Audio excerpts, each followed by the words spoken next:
रानो चिड़िया मन की बहुत अच्छी चिड़िया थी। रानो चिड़िया ने खूब मेहनत करके अपना टमाटरों का एक खेत तैयार किया था। जो कोई भी जरूरतमंद पक्षी उसके पास आता, रानो चिड़िया उसकी मदद करती थी। एक दिन कबूतर और बुलबुल रानो के पास आते हैं। रानो बहन, आज तो इतनी गर्मी है कि उड़ते उड़ते पंखों का पसीना चोंच तक आ रहा है। भोजन खोजने बहुत दूर जाना पड़ेगा। क्या आप हमें कुछ टमाटर दे सकती हैं? अरे कबूतर भैया, क्यों नहीं, टमाटर खाओ और अपने चेहरे पर टमाटर जैसी लाली लाओ। यह लें। रानो चिड़िया कबूतर और बुलबुल दोनों को एक एक टमाटर देती है और दोनों वहाँ से टमाटर लेकर उड़ जाते हैं। इसी जंगल में दो काले कौवे भी रहते थे जो कि बहुत लालची थे। कालू जी, चलिए ना रानो के पास चलते हैं और उससे मुफ्त के टमाटर मांगते हैं। अरे गोरी, हम सुबह भी उससे टमाटर मांगने गए थे। वो अब हमें दोबारा टमाटर नहीं देगी। कोई भंडारा थोड़ी ही चल रहा है। रोज एक एक टमाटर मांगकर खाने में कोई मजा नहीं आता। बिल्कुल भिखारियों जैसी फीलिंग आती है मुझे। मेरा स्टैंडर्ड खराब होता है। ऐसा करते हैं, आज रात को चुपके से जाकर रानो का पूरा टमाटर का पौधा ही जड़ से उखाड़ लाते हैं। ना रहेगा बांस, ना बजेगी बांसुरी। वाह गोरी, ये चोरी वाला मास्टरमाइंड आइडिया तो मेरे छोटे से दिमाग में आया ही नहीं। आखिर हम खानदानी चोर जो हैं, टैलेंट तो कूट कूट कर भरा है। दोनों कौवे रात होने का इंतजार करते हैं और जैसे ही रात होती है, दोनों रानो चिड़िया के टमाटरों के खेत में चोरी छुपे पहुंच जाते हैं। लेकिन उन चोरों को ये नहीं पता था कि रानो चिड़िया बहुत समझदार है। रानो चिड़िया ने अपने खेत में एक पुतला रखा हुआ था। गोरी जैसे ही टमाटर का पौधा उखाड़ने के लिए आगे बढ़ती है, वो अंधेरे में उस पुतले को रानो समझकर डर जाती है। रुक जाए कालू जी, वह मोटी चिड़िया तो रात को भी खेत में डंडा लेकर खड़ी है। जल्दी भागो यहाँ से, वरना जो सुबह एक मुफ्त का टमाटर मिलता है उसकी भी चटनी बन जाएगी। रानो चिड़िया के उस पुतले को सचमुच की चिड़िया समझकर दोनों कौवे डर के मारे दुम दबाकर अपने घर वापस भाग जाते हैं। सुबह होती है तो दोनों कौवे जो रात को भाग गए थे दोबारा शरीफ बनकर रानो के खेत में आते हैं। अरे कालू भैया, गोरी बहन, मैंने आप दोनों के लिए पहले से ही टमाटर तोड़ कर रखे हैं। वह पड़े हैं 2 टमाटर, उठाई और ले जाएं। रानो बहन, टमाटर तो ले जाएंगे, पर हमें आपसे एक सीक्रेट बात पूछनी थी।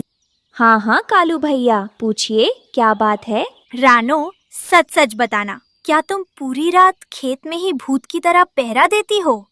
अच्छा, तो यह दोनों रात को मेरे खेत में डाका डालने आए थे और मेरे पुतले को देखकर इनकी हवा टाइट हो गई थी। हाँ हाँ गोरी बहन और कालू भैया, मैं तो रात को भी अपनी आंखें बटन की तरह खोलकर खेत में ही गुजारती हूँ। क्या है ना, आजकल जंगल में कुछ खानदानी चोर घूम रहे हैं जो सीधे पौधे ही उखाड़ ले जाते हैं, इसलिए सिक्योरिटी टाइट रखनी पड़ती है। रानो की बात सुनकर दोनों कौवे अपना सा मुंह लेकर रह जाती हैं। ऐसे ही कुछ दिन गुजर जाते हैं, लेकिन दोनों कौवे अभी भी रानो चिड़िया के खेत पर कब्जा करने का ताना बाना बुन रहे थे। कालू, तुम यही रुको, मैं जाकर रानो के घर के बाहर खड़ी होकर उसकी बेटी गुड़िया को डराती हूँ। वह डरकर रोएगी तो रानो खेत छोड़कर अपने घर भाग आएगी और खेत हमारे लिए खाली हो जाएगा। ऐसा सोचकर गोरी रानो चिड़िया के घर की तरफ उड़ती है, लेकिन जैसे ही वो खिड़की के पास पहुंचती है, वो देखती है कि रानो चिड़िया तो पहले से ही अपने घर में बैठी आराम फरमा रही है।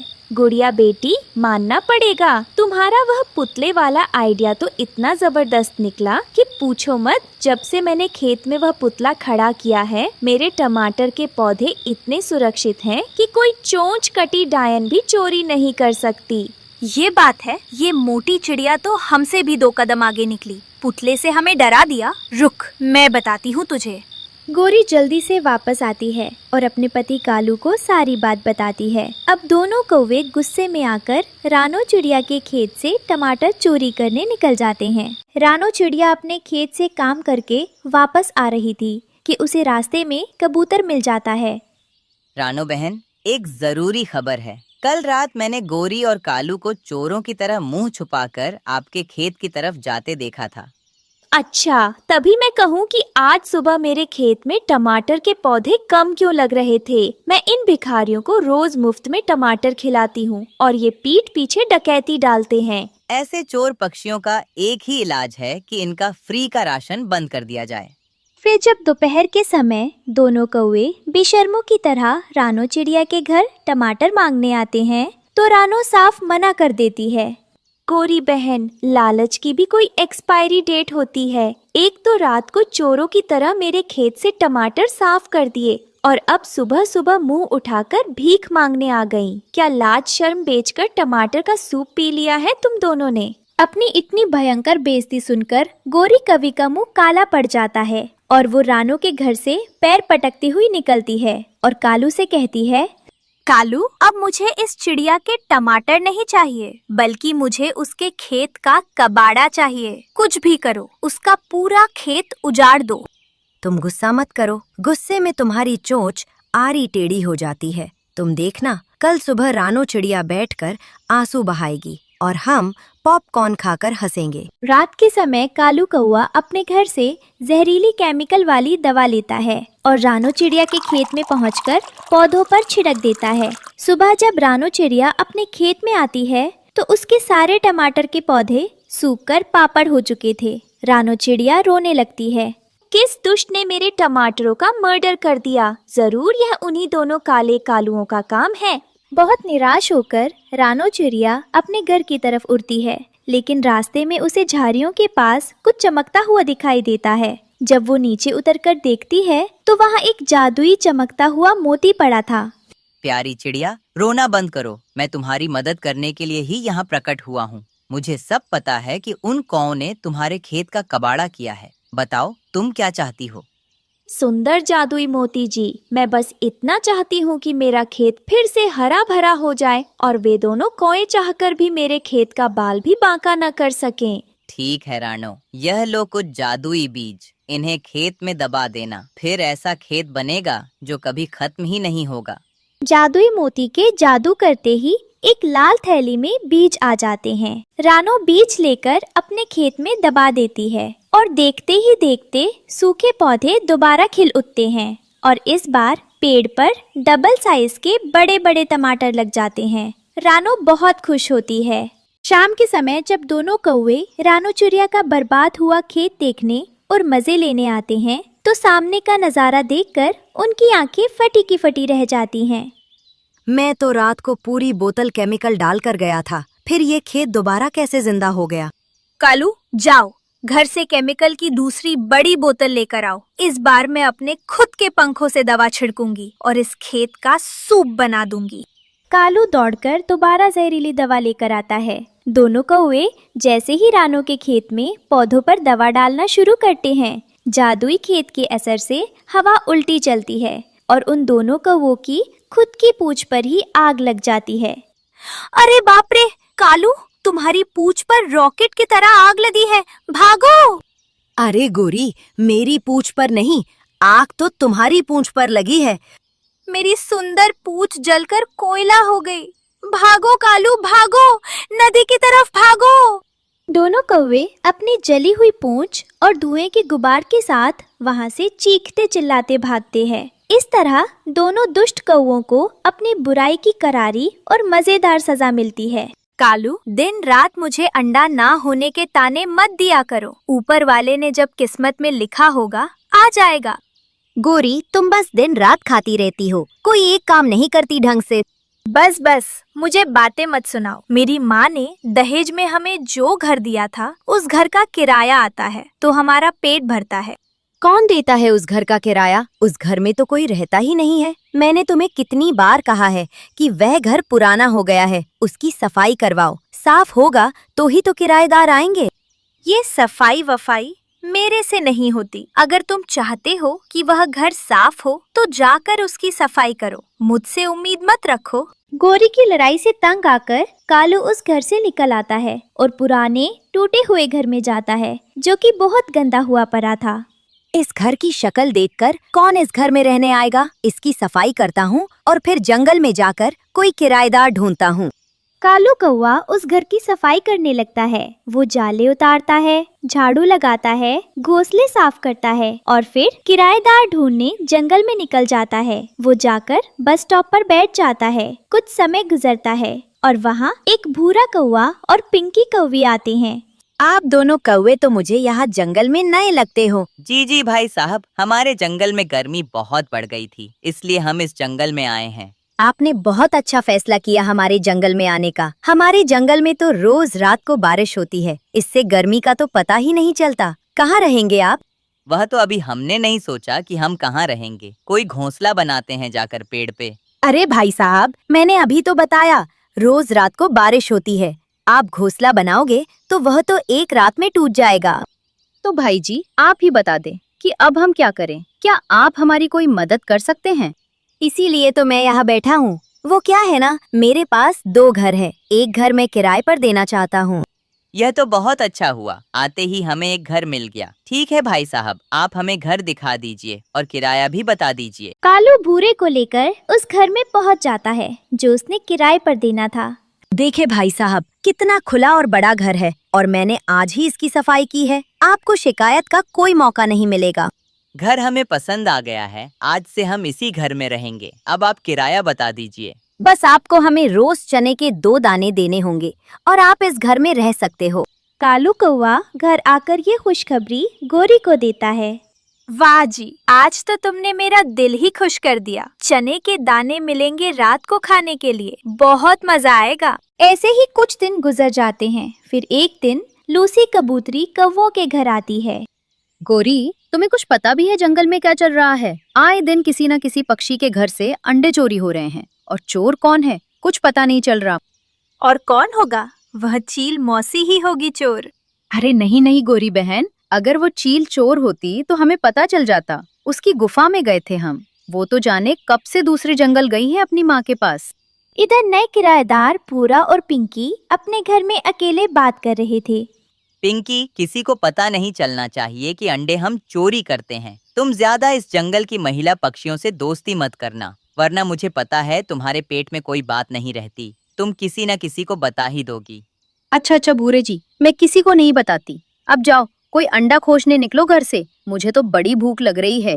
भूरा और पिंकी दूसरे जंगल के पक्षियों के अंडे चोरी करके अपनी भूख मिटाते थे। इस तरह उन्हें भोजन खोजने की मेहनत नहीं करनी पड़ती थी। भूरा जाकर पेड़ की डाल पर बैठ जाता है। उसे सामने पेड़ की खोखुल में से कुछ अंडे नजर आते हैं। आज तो दिन बन गया, इतने सारे अंडे एक साथ। लेकिन मैं सारे अंडे एक साथ नहीं ले जा सकता। फिर ऐसा करता हूँ, बस 2 अंडे ले जाता हूँ। भूरा कौवा पेड़ के उस खोखल से 2 अंडे उठाकर ले जाता है। उसे नहीं मालूम था कि वो अंडे तो सांप के थे। भूरा कौवा घर आता है। देखो, आज तुम्हारा पति 2 अंडे लेकर आया है। हमें आज पूरा एक एक अंडा पीने को मिलेगा। अरे वाह भूरे जी, आपने तो मेरा दिल खुश कर दिया। मैं अभी जाकर चोंच धोकर आती हूँ। पिंकी कौवी चोंच धोने घर से निकल जाती है। मैं भी जाकर कुछ मिर्च मसाले लेकर आता हूँ। आज तो ऑमलेट बनाकर खाऊंगा। भूरा भी अपने घर से निकल जाता है। तभी गोरी कौवी उन दोनों के घर में आती है। लगता है इस पिंकी ने अंडे दिए हैं। पिंकी भी कौवी है और मैं भी कौवी हूँ। अगर मैं इसका एक अंडा ले जाऊंगी तो कालू मुझे अंडा ना देने के ताने देना बंद कर देगा। बस फिर क्या था, गोरी कौवी सांप के उन 2 अंडों में से एक अंडा उठा लेती है और अपने घर ले आती है। शाम को जब कालू घर आता है तो गोरी कालू को खुशखबरी सुना देती है। वाह गोरी, तुमने तो मेरा दिल खुश कर दिया। अब आज से मैं तुम्हारा पूरा ध्यान रखूंगा। उधर जब भूरा और पिंकी घर लौटते हैं। भूरे जी, मुझे समझ नहीं आ रहा, एक अंडा गया तो गया कहाँ? हम दोनों को एक ही समय पर घर से निकलना नहीं चाहिए था। जरूर कोई जंगली जानवर या सांप अंडा उठाकर ले गया होगा। अच्छा भूरे जी, ये एक अंडा भी मैं फ्रिज में रख देती हूँ। जब आप सुबह दूसरा अंडा लेकर आएंगे तभी खाएंगे हम पूरा पूरा एक अंडा। अगली सुबह होती है तो भूरे की थोड़ी सी आंख खुलती है तो वो देखता है कि उसके बिल्कुल ऊपर सांप बैठा है। बचाओ पिंकी, मुझे बचाओ। इस सांप को मारो, मार के भगाओ, मुझे मार देगा ये सांप। तूने जो हरकत की है, मन तो करता है अभी तुझे डस लूं, लेकिन पहले बता कि मेरा अंडा कहाँ है। मेरे अंडे की खुशबू तेरे ही घर से आ रही है। वो आपका अंडा है? मेरे पति को नहीं पता था। मेरे पति को माफ कर दीजिए। शुक्र है हमने वो अंडा नहीं पी लिया, वरना हम तो जहर से मर ही जाते। पिंकी जल्दी से रसोई से वो अंडा लाकर सांप को देती है और सांप अपना वो एक अंडा लेकर चला जाता है। पिंकी, शुक्र है सांप ने दूसरे अंडे के बारे में नहीं पूछा, वरना हम दोनों में से एक की जान जाती। कुछ और दिन गुजर जाते हैं। फिर एक दिन गोरी अपने अंडे के पास बैठी थी कि अंडा हिलता है और उसमें से छोटा सा एक सांप का बच्चा बाहर आता है। गोरी तो डर जाती है और डरकर घोंसले के पास पड़े मेज पर चढ़ जाती है। ये क्या है? कहीं मैं कोई धोखा तो नहीं खा रही? अंडे से सांप का बच्चा निकला, इसका मतलब ये सांप का अंडा था। गोरी को भूरे और पिंकी की सारी चाल समझ आ जाती है कि वे जंगल से अंडे चोरी करके खाते थे। गोरी जल्दी से अपने घर से भागती है और वो सांप के पास पहुंच जाती है। सांप, सांप, तुम्हारा अंडा, तुम्हारा बच्चा हमारे घर पे है। ये सब तुम क्या बातें कर रही हो? मुझे कुछ समझ नहीं आ रही, आराम से बताओ। फिर गोरी कौवी सारी बात सांप को बताती है और सांप कौवों के घर आ जाता है। पापा पापा, मुझे यही घर पसंद है। मैं अंधे में से भी जब बाहर इस घर को देखता था तो मुझे ये घर बड़ा अच्छा लगता था। मैं इसी घर में रहूंगा। तुम दोनों कौवों ने सुना? मेरा बेटा इस घर में रहना चाहता है। चलो अपना सामान बांधो और निकलो इस घर से। सांप जब गुस्से से गोरी और कालू की तरफ देखता है तो दोनों डर जाते हैं और अपने बैग लेकर जल्दी से घर से बाहर निकल जाते हैं। पुराने घर पहुंचकर जहां भूरा और पिंकी रह रहे थे, कालू गुस्से में कहता है, गोरी, बात तो हम इन्हें बाद में बताएंगे, पहले इनकी कुछ खातिरदारी कर देते हैं। बस इतना कहकर कालू और गोरी भूरे और पिंकी को पकड़ लेते हैं और डंडे से उनकी पिटाई शुरू करते हैं। छोड़ो छोड़ो, तुम दोनों पागल हो गए हो, क्यों हमें मार रहे हो?